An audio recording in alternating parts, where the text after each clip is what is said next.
Shalom jemaat yang dikasihi oleh Tuhan. Saya percaya dimanapun Bapak Ibu berada, kita semua ada dalam penyertaan perlindungan Tuhan.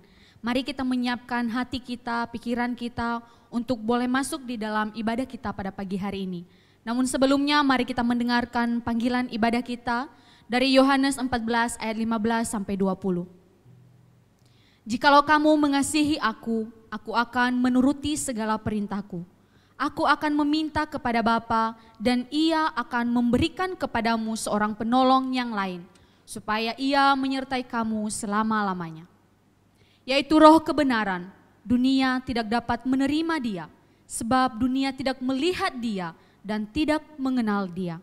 Tetapi kamu mengenal Dia, sebab Ia menyertai kamu dan akan diam di dalam kamu. Aku tidak akan meninggalkan kamu sebagai yatim piatu. Aku datang kembali kepadamu. Tinggal sesaat lagi dan dunia tidak akan melihat aku lagi. Tetapi kamu melihat aku, sebab aku hidup dan kamu pun akan hidup. Pada waktu itulah kamu akan tahu bahwa aku di dalam Bapa-Ku dan kamu di dalam aku dan aku di dalam kamu. Mari kita mengarahkan hati dan pikiran kita kepada Allah. Kita bersaat teduh sejenak.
Pertolongan kita datangnya dari Tuhan yang menciptakan langit dan bumi serta segala isinya dan tidak pernah meninggalkan hasil perbuatan tangannya. Turunlah atas kita kasih karunia dari Allah Bapa, Putra, dan Roh Kudus. Amin. Mari kita membawa pujian penghormatan kita kepada Allah Tritunggal. Hormat bagi Allah Bapa.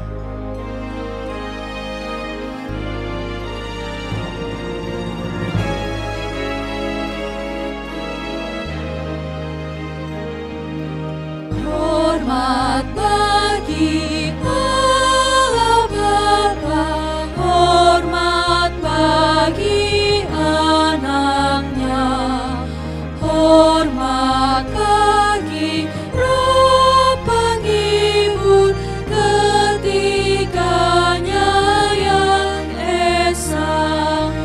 Haleluya, haleluya.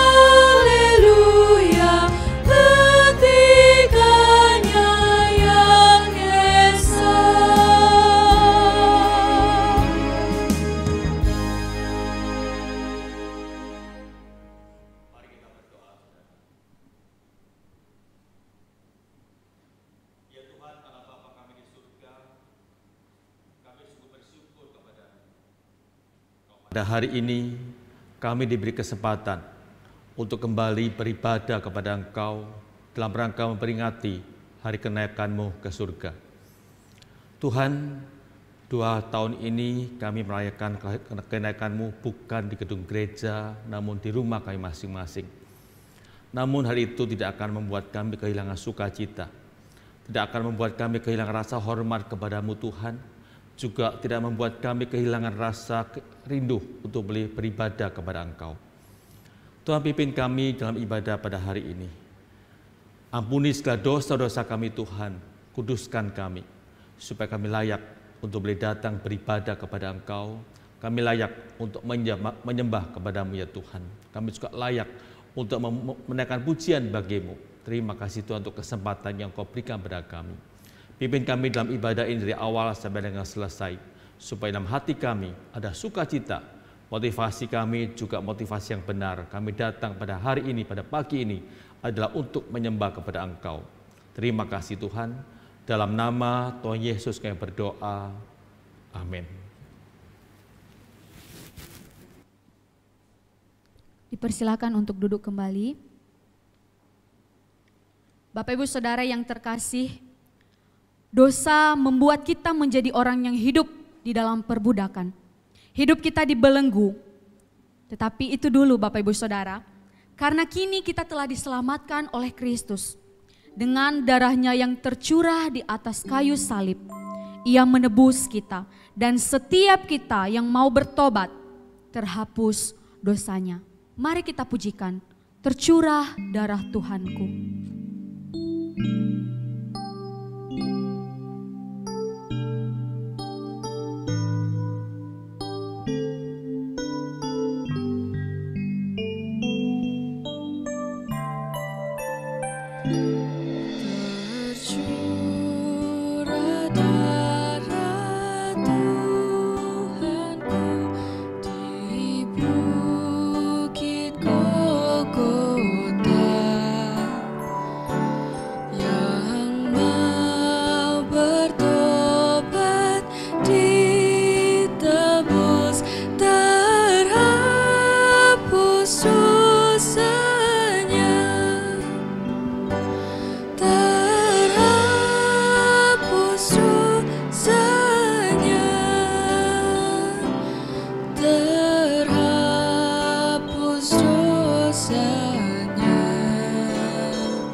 Yesus adalah pujian bagi kita.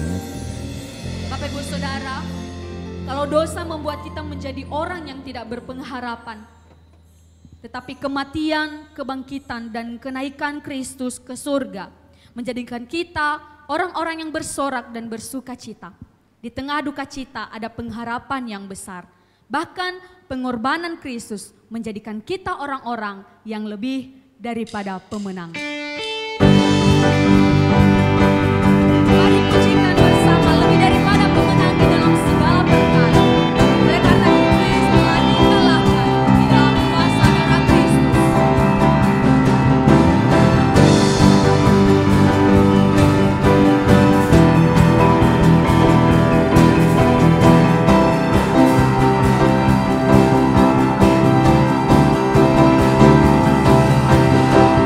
Lebih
daripada pemenang. Bapak Ibu Saudara, sebentar lagi firman Tuhan akan diberitakan bagi kita oleh hambanya. Mari kita mempersiapkan hati dan pikiran kita, meminta Roh Kudus yang boleh memampukan kita mengerti apa yang ingin disampaikan bagi setiap kita pada pagi hari ini, apa yang ingin Tuhan mau sampaikan bagi setiap kita. Untuk itu, mari kita pujikan, hadirat-Mu ya Tuhan memenuhi setiap kami. Kami umat-Mu mau mendekatkan diri kepadamu.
Ya Tuhan, kiranya lagu yang baru kami nyanyikan itu adalah sebuah permohonan doa kami kepadamu Tuhan. Juga sebuah kerinduan kami maupun kesadaran kami sebagai manusia. Ketika kami datang di hadapan-Mu untuk beribadah menyembah kepada Engkau, siapa kami Tuhan? sebenarnya yang tidak layak datang di hadapan-Mu. Namun Engkau melayakkan bagi kami. Dan kami boleh melihat betapa mulianya Engkau Tuhan, betapa agungnya Engkau untuk kami sembah, untuk kami muliakan. Tuhan, kami sungguh bersyukur kepadamu. Kalau kami boleh mengenal Engkau sebagai Tuhan dan Juru Selamat kami, sehingga hidup kami ada pengharapan. Tuhan, pada saat ini kami kembali akan belajar firman-Mu. Engkau berkenan menuntun kami Tuhan, supaya kami boleh mengerti dengan apa yang kami baca, kami dengar, dan kami renungkan. Urapi kami masing-masing dengan kuasa Roh Kudus-Mu Tuhan. Biarlah Roh Kudus-Mu yang bekerja dalam hati kami, sehingga kami boleh mengerti dan kami bisa melakukan dalam kehidupan kami sehari-hari. Kami juga mohon kepada-Mu Tuhan, Engkau berkenan pula mengurapi hamba-Mu yang menyampaikannya. Engkau mengetahui keterbatasannya, kekurangannya, dan tidak kemampuannya. Tuhan, perlengkapi pula dengan kuasa Roh Kudus-Mu, agar apa yang disampaikan bisa dimengerti oleh anak-anak-Mu. Terima kasih Tuhan. Dalam nama Tuhan Yesus kami berdoa. Amin. Selamat pagi Bapak Ibu yang dikasihi Tuhan. Kita sungguh bersyukur kepada Tuhan. Hari ini, dalam musim liburan ini, kita masih boleh diberi kesempatan untuk boleh datang beribadah kepada Tuhan. Untuk bersama-sama merayakan atau memperingati hari kelahiran Yesus naik ke surga. Dan saya percaya Bapak Ibu yang sekarang di rumah sudah mempersiapkan dengan baik hati saudara. Itu sebabnya saya harapkan Bapak Ibu bisa mengikuti ibadah ini dengan serius bersama dengan keluarga. Meskipun di rumah Bapak Ibu sekalian. Bapak Ibu, ini merupakan tahun kedua kita beribadah kenaikan Tuhan Yesus di rumah. Namun kita tetap boleh bersyukur kepada Tuhan, karena Tuhan masih menyertai kita. Nah, tema kita pada hari ini Bapak Ibu yaitu sukacita di tengah duka cita. Sukacita di tengah duka cita. Untuk itu saya mengajak Bapak Ibu untuk membuka dari Injil Lukas pasal ke-24. Kita akan baca ayat 50 sampai dengan ayat 53. Injil Lukas pasal 24 kita akan baca ayat 50 sampai dengan 53. Setelah mendapatkannya, saya akan bacakan untuk Bapak Ibu sekalian. Demikian bunyi firman Tuhan. Lalu Yesus membawa mereka keluar kota sampai ke dekat Betania. Di situ ia mengangkat tangannya dan memberkati mereka. Dan ketika ia sedang memberkati mereka, ia berpisah dari mereka dan terangkat ke surga. Mereka sujud menyembah kepadanya. Lalu mereka pulang ke Yerusalem dengan sukacita, dengan sangat bersukacita. Mereka senantiasa berada di dalam bait Allah dan memuliakan Allah. Saya ulangi ayat yang kedua, ayat ke-52. Mereka sujud menyembah kepadanya, lalu mereka pulang ke Yerusalem dengan sangat bersukacita. Bapak Ibu yang dikasihi Tuhan, berbahagialah setiap kita membaca firman Tuhan dan kita bisa melakukan dalam kehidupan kita sehari-hari sebagai anak-anak Tuhan, sehingga hidup kita pun boleh menjadi berkat bagi orang lain dan menjadi panutan bagi orang lain. Bapak Ibu yang dikasihi Tuhan, sekitar tahun 80-an itu ada sebuah lagu pop Indonesia yang cukup populer, yang juga dinyanyikan oleh penyanyi Indonesia pada waktu itu seorang penyanyi perempuan. Saya lupa judulnya, cuma saya ingat dengan satu bait yang dinyanyikan, yang diucapkan dalam lagu tersebut. Kata-katanya seperti ini Bapak Ibu. Bukan perpisahan yang aku tangisi, tetapi pertemuan yang aku sesali. Bapak Ibu, kalau kita mendengar lagu ini atau kalau kita mendengar kalimat ini, itu ada betulnya Bapak Ibu, memang seperti itu. Tidak mungkin ada perpisahan kalau tidak ada pertemuan. Tidak mungkin ada kematian kalau tidak ada kelahiran. Kalau tidak mungkin ada pembongkaran kalau tidak pernah dibangun. Nah, itu seperti yang dikatakan oleh Pengkhotbah juga pasal 3, ada waktunya di mana kita ketawa, ada waktunya kita menangis. Bapak Ibu, perpisahan dengan orang kita kasih itu suatu yang begitu menyedihkan. Apalagi kalau orang itu begitu dekat dengan kita, senantiasa bersama-sama kita, itu sangat-sangat menyedihkan. Dan kalau orang itu yang merupakan menjadi tumpuan harapan kita, itu lebih menyedihkan lagi Bapak Ibu. Ketika dia pergi, dipanggil Tuhan, kemudian kita bertanya, apa yang terjadi dalam kehidupan saya di waktu akan datang. Bagaimana hidup saya dan juga masa depan saya. Nah, Bapak Ibu yang dikasihi Tuhan, kalau kita baca dari perikop tadi, yaitu dari Lukas pasal 24, ketika Yesus berpisah dengan murid-muridnya, itu ada suatu suasana yang berbeda, Bapak Ibu. Mungkin pertama kali waktu Yesus mengatakan dia akan kembali ke surga, ada duka cita, ada kesedihan karena mereka akan berpisah dengan orang yang mereka kasihi. Namun setelah Yesus menyampaikan beberapa pesan kepada murid-muridnya, maka ada perasaan sukacita yang luar biasa. Bahkan dikatakan ayat 52 dikatakan mereka itu sujud menyembah kepada Tuhan Yesus, lalu mereka pulang ke Yerusalem dengan sangat bersukacita. Aneh Bapak Ibu ya. Berpisah dengan orang yang begitu dekat, yang selama ini menjadi harapan mereka sebagai pemimpin negara Israel, namun mereka tidak berduka cita, mereka tidak bersedih, tetapi mereka begitu bersuka cita, bahkan mereka bisa memuliakan Tuhan waktu mereka datang ke rumah Bait Allah untuk memuliakan namanya.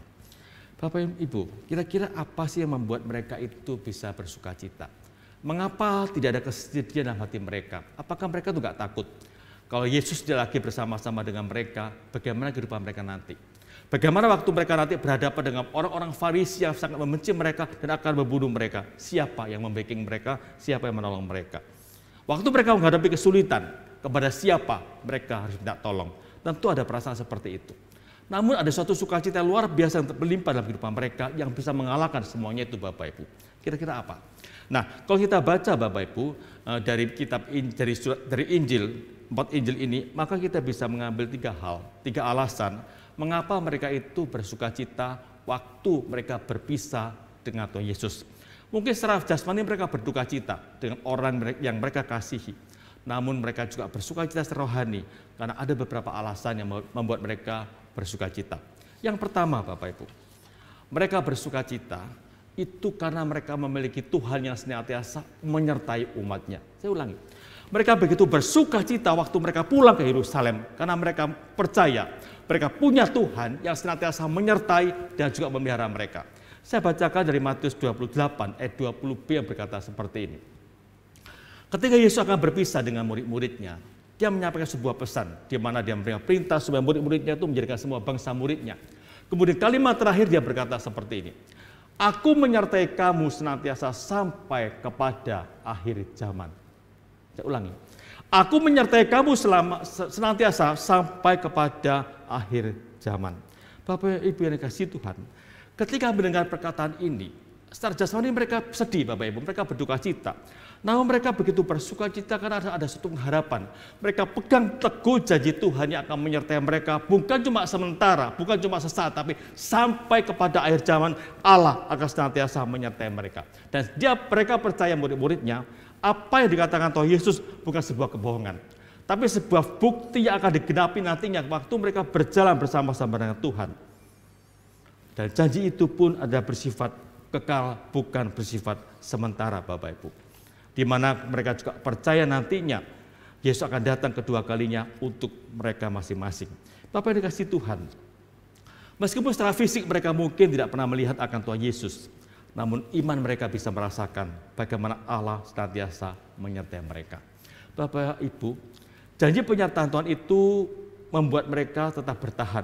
Itu pula, Pak, kalau kita lihat sejarah kehidupan bangsa murid mula-mula, jemaat mula-mula, janji itu senantiasa mereka pegang, yaitu penyertaan Tuhan. Sehingga waktu mereka menghadapi berbagai macam tantangan dan kesulitan dalam hidup mereka, mereka sama sekali tidak pernah kecewa sama Tuhan, mereka tetap setia kepada Tuhan.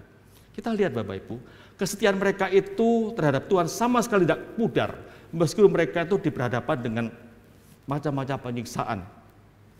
Dan sukacita mereka pun tidak pernah hilang ketika mereka dipertandingkan dengan binatang buas yang akan membinasakan mereka. Iman mereka sama sekali tidak pernah goyah Bapak Ibu ketika mereka diancam akan dibunuh oleh orang-orang yang tidak suka pada mereka pada waktu itu. Mengapa mereka bisa berbuat seperti itu? Karena mereka tahu Allah senantiasa menyertai mereka. Waktu mereka disiksa, waktu mereka berhadapan dengan binatang buas, mereka percaya Allah senantiasa menyertai dia dan tidak pernah meninggalkan dia. Itu yang mereka pegang. Itu sebabnya mengapa mereka bisa bersukacita dalam situasi apapun juga. Paulus juga seperti itu. Waktu dia ada di penjara, dia juga bisa bersukacita dari Filipi. Mengapa? Karena dia percaya Tuhan senantiasa bersama-sama dengan dia, Tuhan senantiasa menyertai dia. Secara jasmani dia berpisah, mereka berpisah dengan Tuhan Yesus. Tapi mereka percaya Janji Tuhan ya dan amin, yang senantiasa menyertai mereka, menuntun mereka, dan melindungi mereka, Bapak Ibu. Bapak Ibu, pada tahun 1915 itu ada sebuah kapal, ini bukan kapal Titanic, tapi namanya Lusitania. Kapal ini juga mengalami tenggelam. Tenggelamnya itu kenapa? Ternyata itu ini kapal Prancis kalau nggak salah ditembak oleh Jerman waktu itu sebagai musuh, kemudian tenggelam kapal ini. Nah, waktu kapal ini tenggelam, Bapak Ibu, ternyata dari penumpang jumlahnya sekitar 1.900 orang itu ada anggota paduan suara pria dari sebuah gereja. Nah, waktu mereka betul-betul terlepas dari kapal tersebut, kemudian mereka terombang-ambing di atas lautan, mereka coba berpegang pada sebuah rakit yang rapuh pada waktu itu. Jadi beberapa anggota paduan suara berkumpul dalam sebuah rakit tersebut dalam situasi yang begitu menegangkan. Kemudian ada seorang yang mengatakan seperti ini, sebelum kita mati tenggelam, mari kita nyanyikan sebuah lagu yang bisa menguatkan kita, karena kita tahu Tuhan senantiasa menyertai kita. Meskipun kita sekarang dalam kondisi seperti ini, kita percaya Tuhan senantiasa menyertai kita. Coba kita dengarkan lagunya, Bapak Ibu.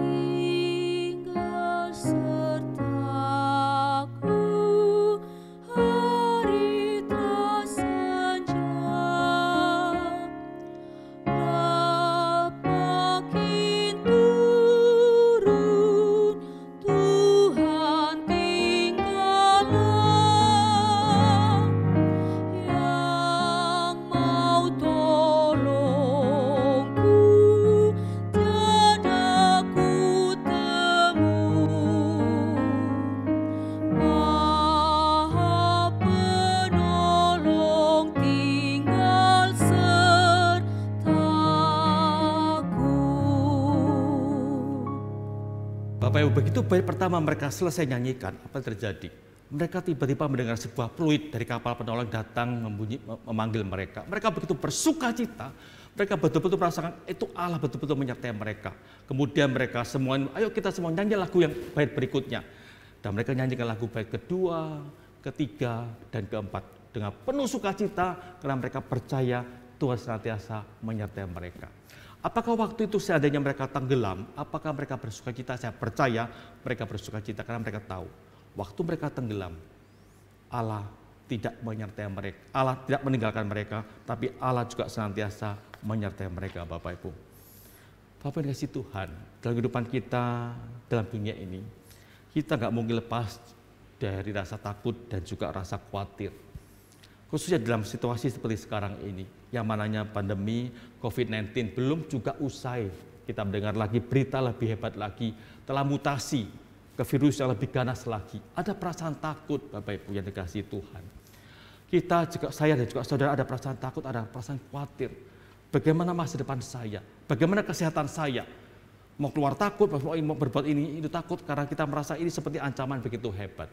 Ingat Bapak Ibu, kita adalah orang-orang beriman yang punya Tuhan, yang tidak pernah meninggalkan kita, Bapak Ibu. Di saat kita menghadapi tantangan seperti sekarang ini, di saat kekhawatiran melanda kehidupan kita, di saat kita merasa begitu gentar menghadapi hari esok, di saat kita takut keluar rumah, Bapak Ibu kasih Tuhan, kita punya Tuhan yang pernah berjanji, aku senantiasa menyertai engkau sampai dengan akhir zaman, kalau engkau betul-betul menjalankan segala tugas yang kuberikan kepadamu. Janji itu ya dan amin bagi kita, Bapak Ibu. Itu sebabnya waktu situasi seperti sekarang ini, jangan pernah merasa gentar, jangan merasa takut, jangan merasa kemudian kita kehilangan sukacita. Kita harus senantiasa bersukacita karena kita tahu Tuhan senantiasa menyertai kita dan janjinya tidak pernah luput dari kehidupan kita. Apa yang dikasih Tuhan? Hidup manusia itu ada di tangan Tuhan. Kita serahkan semuanya ke dalam tangan Tuhan, Bapak Ibu. Seringkali waktu kita begitu takut dengan satu masalah, kadang-kadang masalah itu pun tidak akan terjadi, malah masalah berikutnya muncul. Saya malah seorang bapak yang saya kenal, dia seorang bapak yang mempunyai 2 anak masih kecil, usianya juga sudah cukup lanjut. Jadi itu ada ketakutan waktu situasi seperti sekarang ini. Dia takut keluar rumah kemana-mana, bahkan keluar rumah pun, keluar pagar pun dia takut. Dia mengatakan virus itu sudah terbang di mana-mana, yang setiap saat bisa menghingga pada dia. Dia begitu ketakutan keluar rumah, Bapak Ibu. Dia takut kalau meninggal dini karena anaknya masih kecil. Ternyata Tuhan berkehendak lain juga. Meskipun dia sudah menjaga kesehatan dengan begitu baik. 3 minggu lalu dia meninggal dunia, bukan karena COVID, tapi karena jantung. Kita lihat Bapak Ibu, itu adalah rencana Tuhan. Dan kita nggak mengetahui apa yang terjadi. Itu sebabnya dalam kehidupan kita sebagai orang percaya, jangan terlalu khawatir. Serahkan semuanya kepada Tuhan, karena kita percaya Tuhan senantiasa menyertai kita. Dan saya percaya waktu teman saya itu meninggal, Allah pun menyertai dia. Dan mengangkat dia untuk bisa melepaskan segala penderitaannya dalam dunia ini. Bapak Ibu, kita belajar seperti para rasul pada waktu itu. Di saat Allah, Kristus tidak lagi bersama-sama dengan kita, jangan kita kemudian diliputi dengan duka cita. Kita belajar bagaimana bersuka cita karena kita percaya Tuhan yang kita sembah, Juru Selamat kita, senantiasa bersama-sama kita dan tidak pernah meninggalkan kita seorang diri. Dia senantiasa memantau kita Bapak Ibu, menyertai kita dan juga menuntun setiap langkah kehidupan kita. Hidup kita itu memang gak lepas dari masalah Bapak Ibu. Tapi ingat, penyertaan Tuhan bukan berarti masalah kita kemudian bisa lewat begitu saja, enggak. Penyertaan Tuhan bukan berarti Allah bisa menyelesaikan semua masalah, tidak. Tapi penyertaan Tuhan artinya kita mendapat kekuatan waktu menghadapi masalah. Itu artinya penyertaan Tuhan. Waktu kita masih dalam masalah yang begitu rumit tapi kita bisa mengatasinya, itu artinya Allah masih menyertai kita. Itu sebabnya kita harus senantiasa bersuka cita sama seperti murid-murid Tuhan Yesus. Yang kedua Bapak Ibu, apa yang membuat mereka bersuka cita ketika mereka berpisah dengan guru yang mereka kasihi? Yaitu mereka bersuka cita karena mereka memiliki Tuhan yang berkuasa atas segala sesuatu. Mereka waktu Yesus kembali ke surga, mereka semakin sadar, Tuhanku ada Tuhan yang bukan sembarang Tuhan, tapi Tuhanku yang luar biasa, yang memiliki kuasa untuk segala sesuatu. Kita baca Markus 16:19 berkata seperti ini. Sesudah Tuhan Yesus berbicara demikian kepada mereka, terangkanlah ia ke surga, lalu duduk di sebelah kanan Allah. Bapak Ibu, apa yang membuat mereka bersuka cita? Injil Markus ini menjawab, karena mereka percaya waktu Yesus kembali ke surga, dia duduk di sebelah kanan Allah. Nah, apa sih arti duduk di sebelah kanan Allah? Apakah artinya Yesus kemudian sekarang duduk di sebelah kanan Allah sebagai penguasa? Yang betul Bapak Ibu, ini sebagai suatu simbol. Yesus itu betul-betul kembali ke surga dan mulai menyatakan kuasanya, kekuatannya sebagai Allah di atas segala Allah, Raja di atas segala Raja. Dia waktu datang dalam dunia sebagai domba, anak domba yang begitu lemah. Tapi sekarang waktu dia kembali ke surga, dia kembali menjadi singa dari Yehuda, yang punya kekuatan, punya kuasa untuk mengatur atas bumi ini dan juga mengatur kehidupan manusia, termasuk saya dan juga saudara. Itulah artinya. Itu sebabnya mengapa murid-muridnya bersuka cita, karena mereka tahu Yesus sekarang, Yesus yang ada di surga itu berkuasa dalam kehidupan dia. Dia berkuasa atas segala sesuatu dalam mengatur hidupnya dan juga di waktu-waktu akan datang Bapak Ibu. Tapi dari kasih Tuhan, arti duduk di sebelah kanan bisa kita juga lihat dalam 1 Petrus 3:22 berkata seperti ini. Ia yaitu Tuhan Yesus yang duduk di sebelah kanan Allah setelah ia naik ke surga sesudah segala malaikat, kuasa dan kekuatan ditaklukkan kepadanya. Kita lihat apa yang dikatakan Petrus. Dengan iman dia mengatakan Yesus kembali ke surga. Sekarang dia mendapat kuasa kembali, kekuatan kembali untuk bisa mengatur dunia dan juga mengatur kehidupan manusia, Bapak Ibu. Tapi kasih Tuhan, pertanyaan kita sekarang, mengapa Yesus itu kembali ke surga?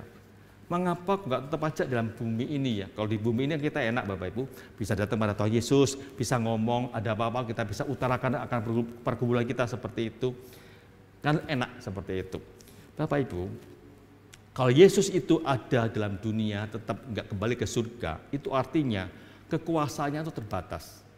Contohnya seperti ini, kalau sekarang Yesus berada di Israel, maka dia cuma ada di Israel dan mungkin tidak ada di tempat yang lain. Dan kita kalau ingin berjumpa Yesus itu pun harus ke Israel dulu. Dan kalau dia ada di Indonesia, maka di tempat lain pun dia nggak ada. Tapi ketika dia kembali ke surga, Bapak Ibu, di sana Yesus menyatakan kekuasaannya tidak lagi dibatasi oleh ruang dan waktu. Dimanapun, kapanpun, dia bisa menyatakan kuasanya untuk menyatakan pimpinannya kepada kita, orang-orang percaya. Yesus dengan kekuatan dia memegang kendali akan kuasa Tuhan yang luar biasa untuk mengatur kehidupan manusia, Bapak Ibu. Apa yang dikasih Tuhan? Kalau kita ingat akan apa yang dikatakan Petrus ini, seharusnya kita boleh bersyukur kepada Tuhan, kita harus bersuka cita. Kita percaya pada Yesus itu nggak sia-sia, karena dia itu kembali ke surga, duduk di sebelah kanan Allah Bapa untuk menyatakan kuasanya kepada kita, mengatur kehidupan kita, untuk memberi kekuatan kepada kita waktu kita menghadapi tantangan dan kesulitan dalam dunia ini, Bapak Ibu. Coba kita lihat ini, Bapak Ibu. Siapa yang memberi kekuatan pada Stefanus? Waktu batu dilemparkan kepada dia, sehingga dia bisa berdoa pada orang-orang yang melempari dengan batu. Kuasa Tuhan Yesus yang memberi kekuatan pada Stefanus untuk bisa bertahan, bahkan bisa memuji, berdoa bagi orang-orang yang menyiksa dia. Siapa yang memberi kekuatan pada, siapa yang bisa mengubah hati Saulus yang dulunya begitu benci pada orang Kristen. Kemudian Yesus berjumpa dengan dia, bisa mengubah seorang begitu benci pada Kristen, sekarang bisa memberitakan Injil. Dulu dia membunuh orang Kristen, sekarang dia membawa orang datang untuk percaya pada Tuhan. Siapa yang bisa mengubahnya? Tuhan yang berkuasa di surga. Kekuatan dia mengubah hidup Paulus menjadi seorang rasul yang begitu hebat. Kemudian Bapak Ibu, siapa yang memberi kekuatan pada Yakobus ketika akan dibunuh oleh Raja Herodes? Bukan manusia, tapi Allah, tapi Kristus yang di surga sana menyatakan kekuatannya, kuasanya kepada Yakobus, sehingga waktu dia akan dibunuh, dia bertahan, dia tak bisa memuji Tuhan. Karena dia percaya Tuhan yang ada di surga senantiasa menyertai dia, dan kuasanya melingkupi dia untuk bisa bertahan menghadapi apa yang dia hadapi, yaitu kematian yang begitu mengerikan, Bapak Ibu. Kemudian siapa yang ada di balik Paulus dan Silas waktu mereka di penjara, kemudian rantai penjara bisa lepas dan mereka bisa bebas? Kuasa Tuhan Yesus yang membebaskan mereka dari rantai penjara tersebut. Di sini kita melihat, Bapak Ibu, Allah begitu luar biasa. Dia kembali ke surga, di samping dia menyediakan tempat bagi kita orang-orang percaya, tapi dia juga menyatakan kuasanya kepada kita, supaya kita yang berada dalam dunia ini senantiasa mendapat kekuatan dari Tuhan. Bapak Ibu, ada sebuah lagu yang senantiasa menguatkan saya, dan itu sangat menghibur saya waktu saya menghadapi keputusan atau kekhawatiran. Bahkan lagu ini seringkali saya nyanyikan waktu saya membesuk orang-orang sakit, yang mungkin mereka sakit seperti yang nggak ada pengharapan lagi. Saya mengatakan, kita harus percaya pada Tuhan, Allah kita yang Maha Kuasa. Dia menciptakan alam semesta ini, dia berkuasa untuk mengatur segalanya sesuai dengan kehendak dan juga rencananya. Mari kita dengarkan lagu ini, Bapak Ibu.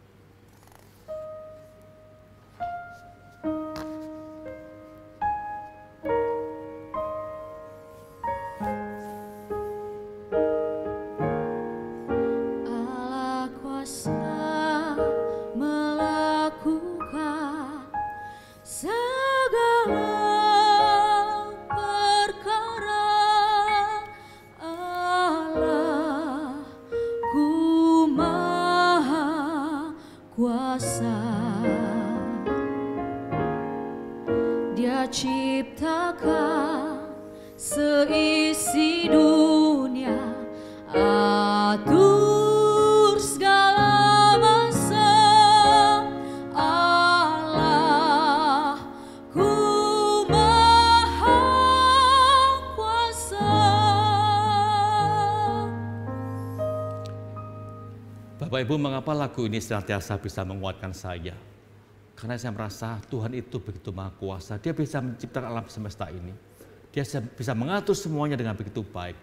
Dan saya percaya Dia pun bisa mengatur kehidupan saya dan juga menuntun masa depan kehidupan saya. Mungkin sekarang kita mulai bertanya, kalau Yesus Maha Kuasa itu, mengapa sampai saat ini COVID-19 belum juga selesai, belum juga teratasi? Mengapa COVID-19 belum teratasi, muncul lagi varian yang baru lagi, yang katanya begitu lebih ganas lagi? Di mana kuasa Tuhan Yesus waktu Dia bisa mengubah air menjadi anggur? Di mana kuasa Tuhan Yesus waktu Dia bisa meredakan air ribut? Kita seringkali bertanya seperti itu, Bapak Ibu. Apa yang dikasih Tuhan? Kalau persoalan yang masih ada dalam kehidupan kita, dan juga negara kita saat ini, itu bukan berarti, kalau semuanya masih terjadi dan juga belum selesai, Bapak Ibu, itu bukan berarti Tuhan itu tidak berkuasa lagi. Dia masih tetap punya kuasa, Bapak Ibu. Kuasa yang dimiliki Tuhan Yesus itu bisa dibuktikan dengan bagaimana, bukan dengan cara menyelesaikan dia masalah, tapi dengan cara bagaimana dia memberi kekuatan pada kita untuk mengatasi masalah yang sedang kita hadapi, seperti yang dihadapi oleh para murid-murid yang diceritakan tadi. Ketika Stefanus akan dirajam batu, dia nggak dibebaskan dari rajam batu itu. Dia tetap akan dirajam batu sampai mati. Tapi Allah, kuasa Allah memberi kekuatan pada Stefanus untuk bertahan menghadapi kondisi seperti itu. Itu sebenarnya Bapak Ibu, di saat-saat kita menghadapi situasi seperti sekarang ini, mungkin sakit penyakit yang kita hadapi, kondisi perekonomian, pekerjaan kita yang begitu sulit Bapak Ibu, seringkali kita mempertanyakan kemahakuasaan Tuhan. Kita ingat Bapak Ibu, Allah berkuasa, bukan berarti Allah menyelesaikan setiap masalah kita. Allah sengaja kadang-kadang tidak menyelesaikannya, tapi Allah memberi kekuatan pada kita untuk bisa mengatasi setiap masalah yang kita hadapi.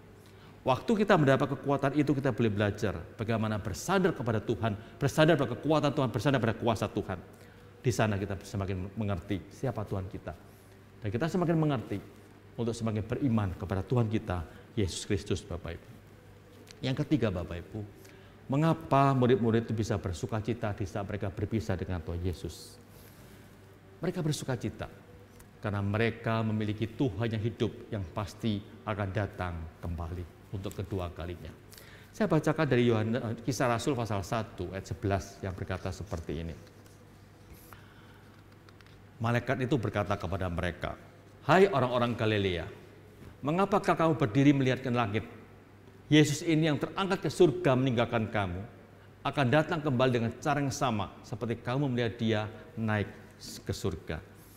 Bapak yang kasih Tuhan, murid-murid merasa sedih waktu berpisah dengan Tuhan Yesus. Mereka berduka cita.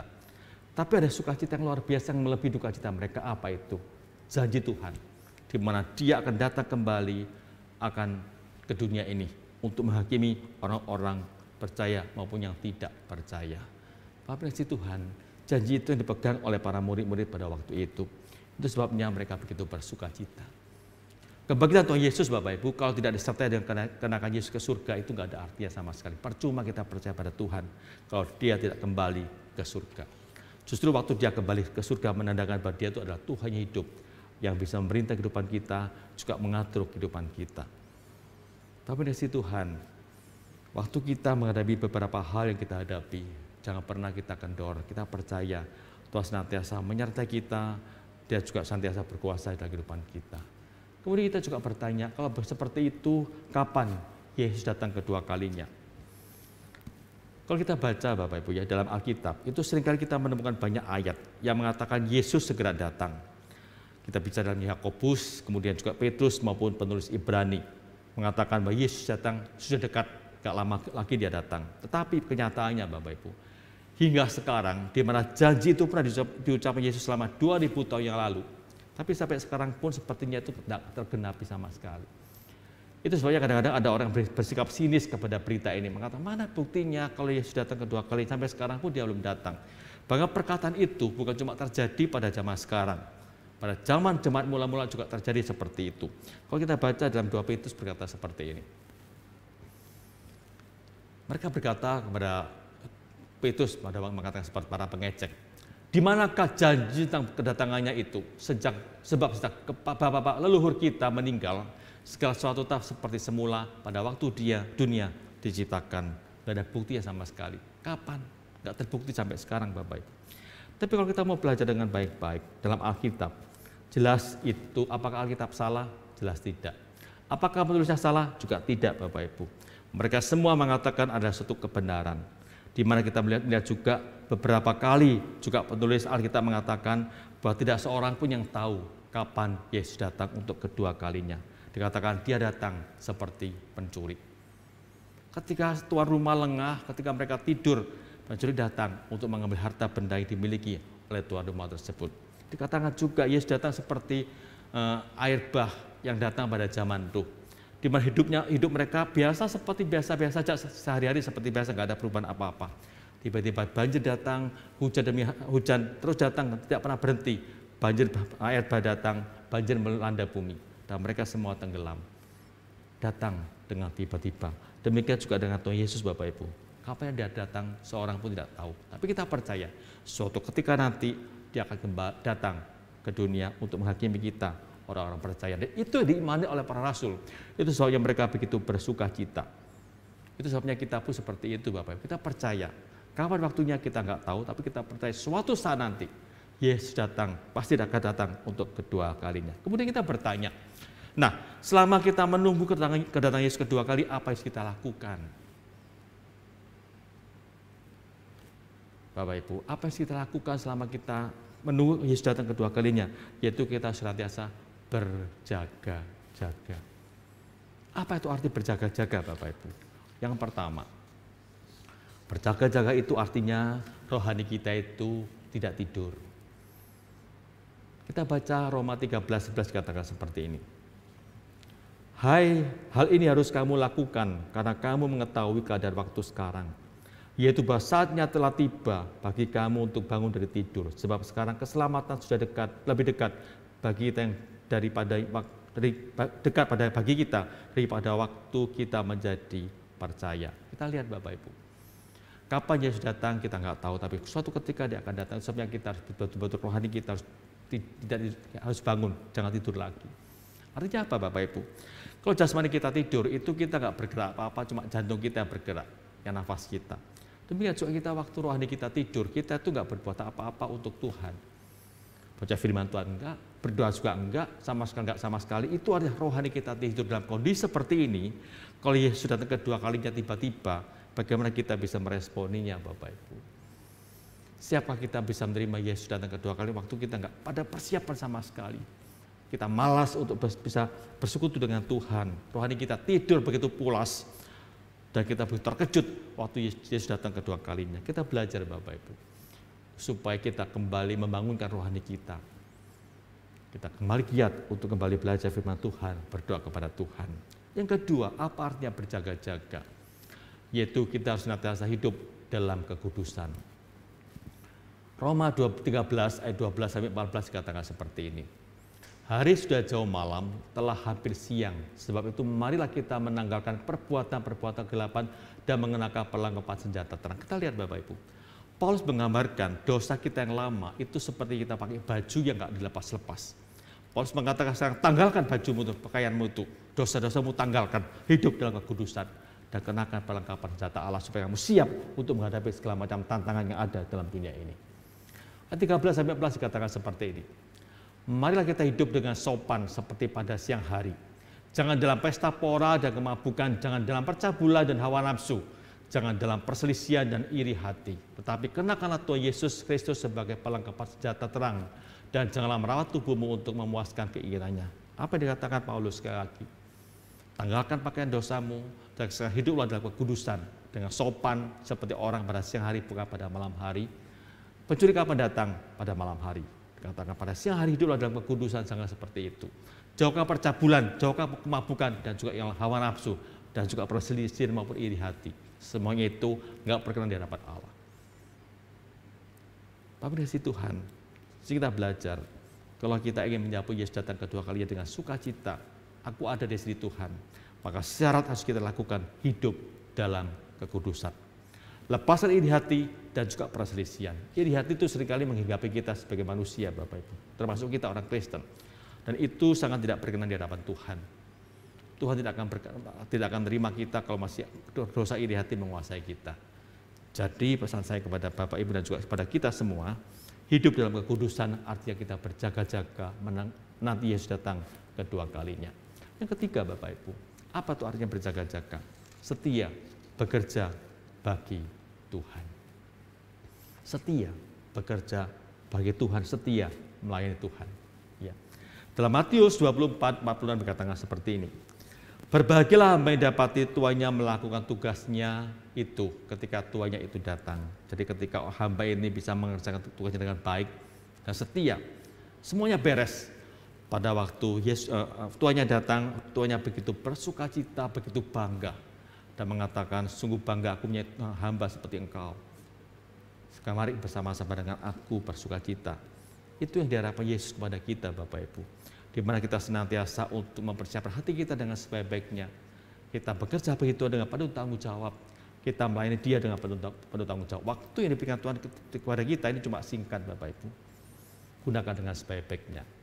supaya kita itu tidak sampai terlambat nantinya waktu Yesus datang kedua kalinya, kita nggak berbuat apa-apa dan kita pun bingung mau ngomong apa pada Tuhan Yesus karena kita nggak pernah berbuat apa-apa.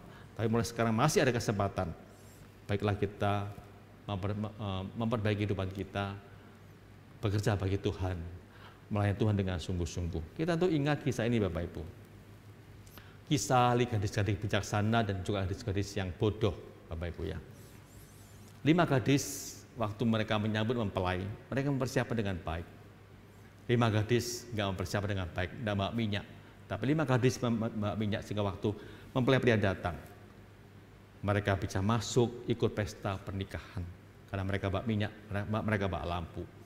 Tapi yang bawa minyak itu, mereka ditinggal di luar. Waktu mereka berteriak-teriak minta supaya pintu dibukakan, mempelai mengatakan, aku tidak kenal kamu, pergi kamu dari sini. Bapak yang si Tuhan, jangan sampai kita seperti itu. Kita mengatakan, aku percaya Tuhan, tapi seringkali hidup kita tidak berkenan di hadapan Tuhan. Akhirnya Tuhan akan mengusir kita dan mengatakan, aku tidak mengenal kamu. Itu sebabnya persiapan diri kita dengan sebaik-baiknya, berjaga-jagalah dengan baik. Karena kita nggak tahu kapan waktu Yesus datang kedua kalinya. Ada sebuah lagu Bapak Ibu, coba kita dengarkan lagu ini cukup baik untuk kita renungkan bersama. Berjaga-jagalah.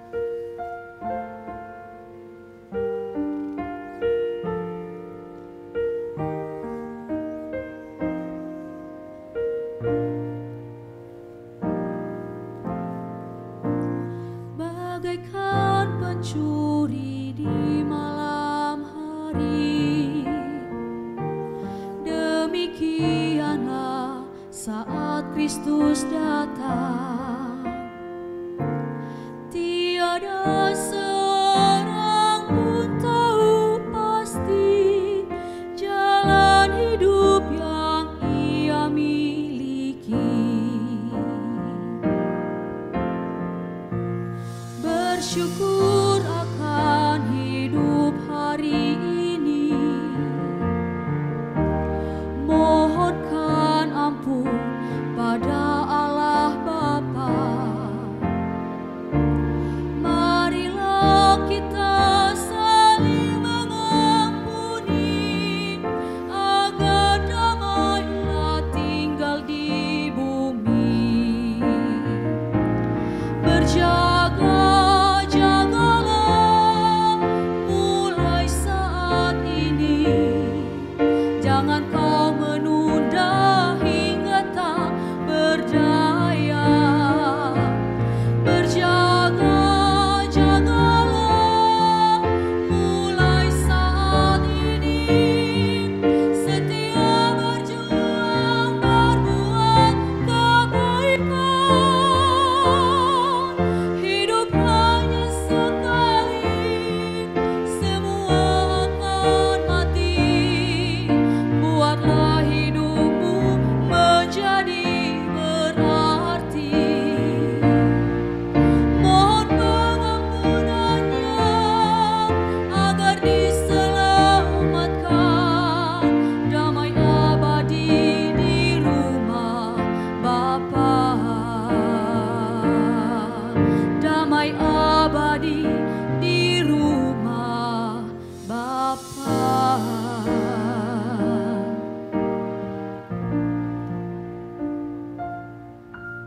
Mari kita berdoa Bapak Ibu.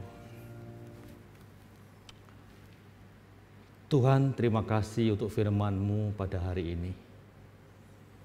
Biar lagu ini juga merupakan suatu peringatan bagi kami Tuhan. Ketika hidup kami tidak lagi sesuai dengan kehendak-Mu ya Tuhan, kami masih tidur secara rohani kami. Kami malas gak pernah bekerja bagi Engkau. Ampuni kami Tuhan. Bila kami senantiasa berjaga-jaga karena kami tahu kapan Kau datang, kami tidak mengetahui waktunya. Itu sebabnya biarlah kami boleh mempersiapkan diri kami dengan sebaik-baiknya. Selagi masih ada kesempatan, selagi kami masih hidup, kami rindu untuk bisa melakukan apa seperti yang Tuhan kehendaki. Supaya hidup kami senantiasa boleh memuliakan Tuhan dan siap menyambut kedatangan-Mu kalau Engkau datang kelak, seperti yang Kau janjikan oleh malaikat kepada orang-orang dalam Kisah Rasul 1 ayat 11 tadi.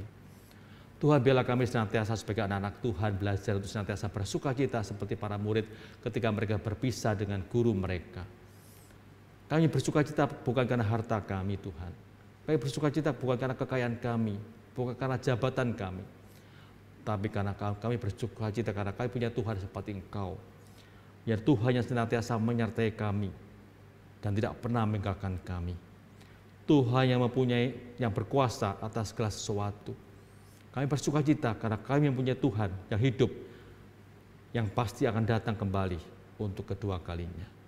Biarlah hal itu senantiasa ada dalam hati dan pikiran kami, sehingga waktu kami melewati kehidupan kami dalam dunia ini yang penuh dengan tantangan dan kesulitan, dan juga penuh dengan ancaman dan ketakutan, kami senantiasa boleh bersukacita, karena kami tahu Tuhan senantiasa bersama-sama kami, dan janji-Mu ya dan amin untuk menyertai kami.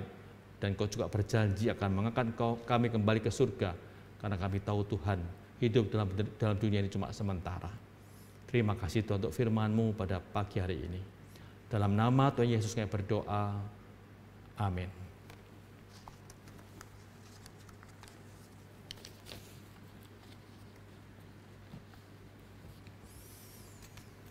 Bapak Ibu, mari kita bersama-sama berdoa bagi beberapa hal pada hari ini. Yang pertama, Bapak Ibu, saya mengajak Bapak Ibu untuk berdoa bagi negara kita Indonesia, khususnya dalam liburan Lebaran hari ini dan juga liburan kenaikan Tuhan Yesus, supaya Tuhan menjaga keamanan negara kita. Dan kita juga berdoa bagi mereka yang mungkin memaksa diri untuk pulang, untuk mudik, dimanapun mereka berada, mereka bisa menjaga kesehatan dengan baik. Sehingga nantinya setelah liburan ini maka jumlah orang yang terpapar bukan semakin bertambah. Pemerintah sudah mengadakan upaya begitu banyak, namun seringkali masyarakat tidak taat melakukannya. Kita mohon belas kasihan Tuhan kepada pemerintah supaya Tuhan berhikmat kepada mereka. Mari kita berdoa untuk negara kita Indonesia, Bapak Ibu. Tuhan Allah Bapa kami di surga, kami kembali menyerahkan akan negara kami ke dalam tangan-Mu Tuhan. Hari ini dan juga esok adalah hari libur. Boleh dikatakan ada libur panjang, libur weekend.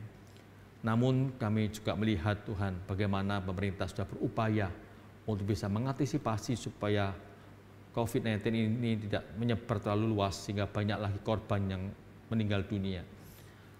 Tuhan, biarlah masyarakat bisa taat dengan apa yang diberitakan oleh pemerintah.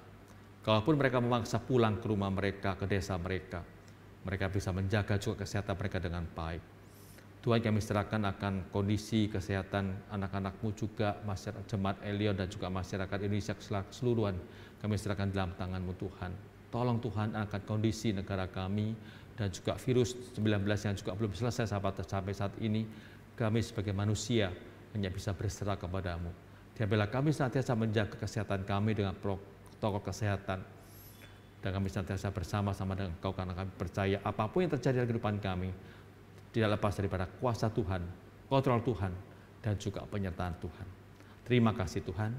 Dalam nama Tuhan Yesus kami berdoa. Amin.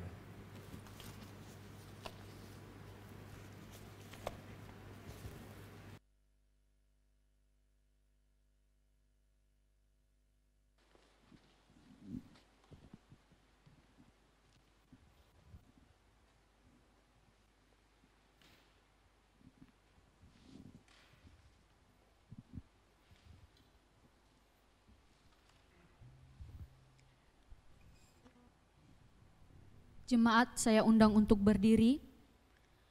Bersama dengan semua orang percaya di sepanjang abad dan tempat, mari kita mengikrarkan iman kepercayaan kita seturut dengan pengakuan iman rasuli. Aku percaya kepada Allah, Bapa yang Maha Kuasa, Khalik langit dan bumi, dan kepada Yesus Kristus, Anaknya yang tunggal Tuhan kita, yang dikandung dari Roh Kudus, lahir dari anak darah Maria, yang menderita sengsara di bawah pemerintahan Pontius Pilatus, disalibkan, mati dan dikuburkan, turun ke dalam kerajaan maut. Pada hari yang ketiga, bangkit pula dari antara orang mati, naik ke sorga, duduk di sebelah kanan Allah, Bapa yang Maha Kuasa. Dan dari sana Ia akan datang untuk menghakimi orang yang hidup dan yang mati. Aku percaya kepada Roh Kudus, gereja yang kudus dan am, persekutuan orang kudus, pengampunan dosa, kebangkitan tubuh, dan hidup yang kekal. Amin. Jemaat dipersilakan untuk duduk kembali. Firman Tuhan yang telah kita dengar sungguh menguatkan, mengingatkan dan menegur setiap kita. Biarlah Roh Kudus yang memampukan kita melakukan kehendak Allah yang Ia perkenankan. Bapak Ibu Saudara, saatnya kita akan mau mengucap syukur kepada Tuhan atas berkat-berkat yang telah kita terima, atas pemeliharaan Tuhan yang telah kita nikmati selama ini. Mari kita memberikan persembahan kita dengan cara mentransfer ke nomor rekening atau bisa dengan scan QR code yang sudah ada tertera di layar Bapak Ibu Saudara masing-masing ya. Dan mari kita pujikan satu pujian. Pelukis cakrawala merangkai jagat raya, Ia pencipta alam semesta.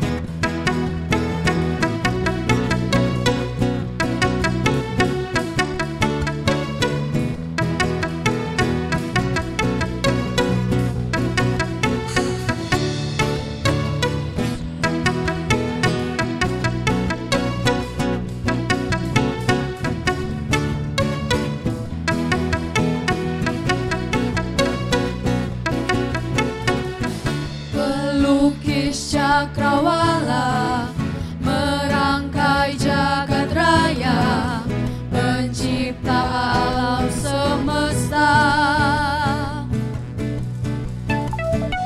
pemilik kehidupan yang sanggup menyelamatkan, dialah jalan kebenaran.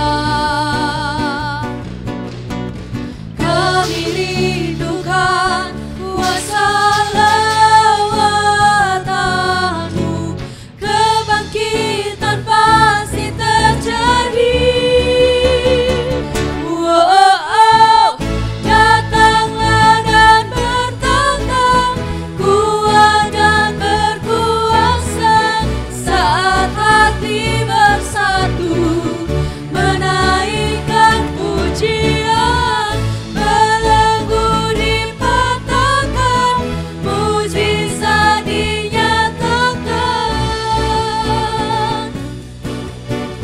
Great is our God. Pelukis cakrawala merangkai jagat raya, Ia pencipta alam semesta.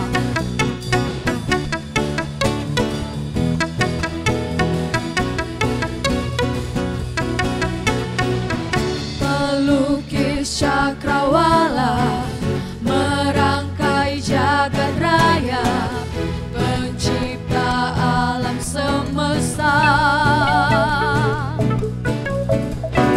pemilik kehidupan yang sanggup menyelamatkan, dialah jalan kebenaran. Kami rindukan kuasa lawatan-Mu, kebangkitan pasti terjadi. Datanglah dan bertantang, kuat dan berkuasa, saat hati bersatu menaikkan pujian, belenggu dipatahkan, mujizat dinyatakan. Great is our God. Datanglah dan bertantang, kuat dan berkuasa, saat hati bersatu menaikkan pujian, belenggu dipatahkan, mujizat dinyatakan. Great is our God.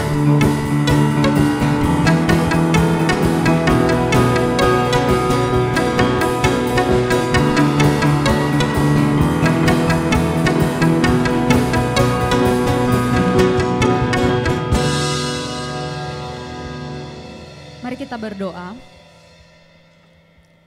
Sungguh kami mengucap syukur untuk berkat penyertaan dan pertolongan Tuhan dalam kehidupan kami. Kami bersyukur beberapa minggu ini, beberapa waktu ini Tuhan sudah begitu mengasihi kami, menolong kami. Dan terlebih kami sudah menikmati banyak berkat-berkat Tuhan. Kami bersyukur untuk setiap pemeliharaan-Mu ya Tuhan. Dan pada pagi hari ini kami sudah mendengarkan firman-Mu.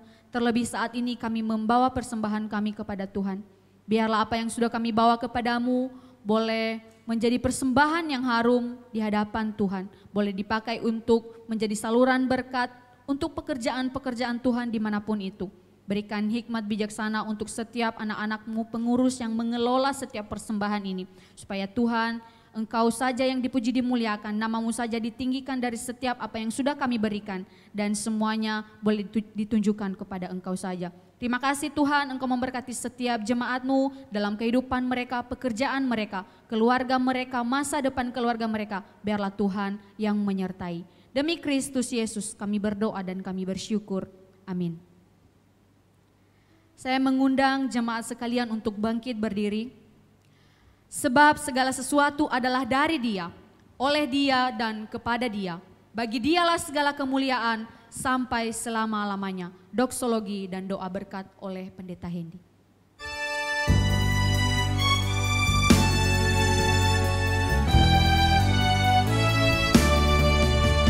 Puji Allah, sumber berkat, pujinya Sang Ciptaannya, pujinya para malaikat, Bapa, Putra, dan Roh Kudus.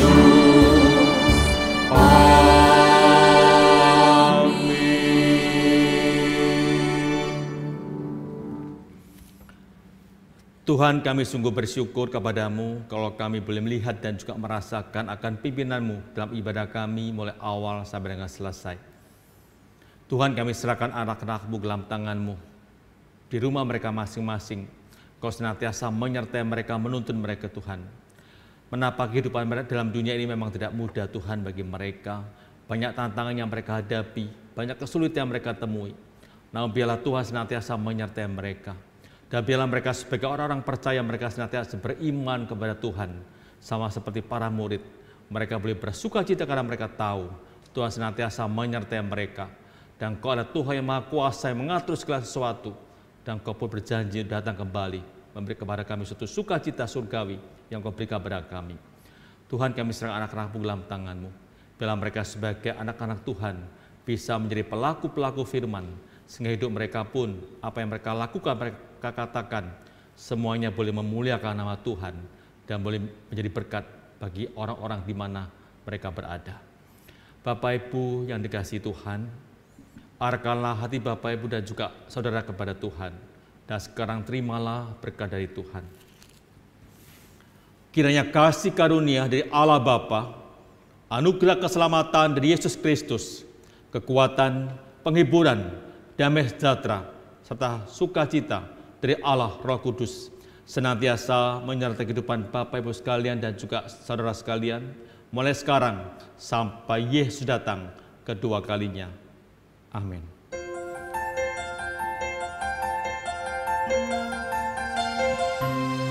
Tuhan melindungi kau, Tuhan memberkati kau, kiranya wajah-Nya menyinari kau, Tuhan memberi anugerah-Nya, damai sejahtera. Amin. Amin.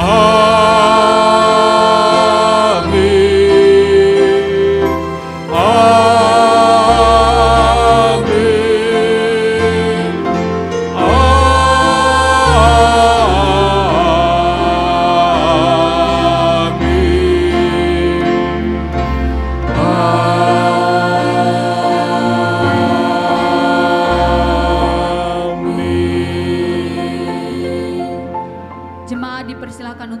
kembali. Ibadah kita selesai, saat teduh. Tuhan Yesus memberkati.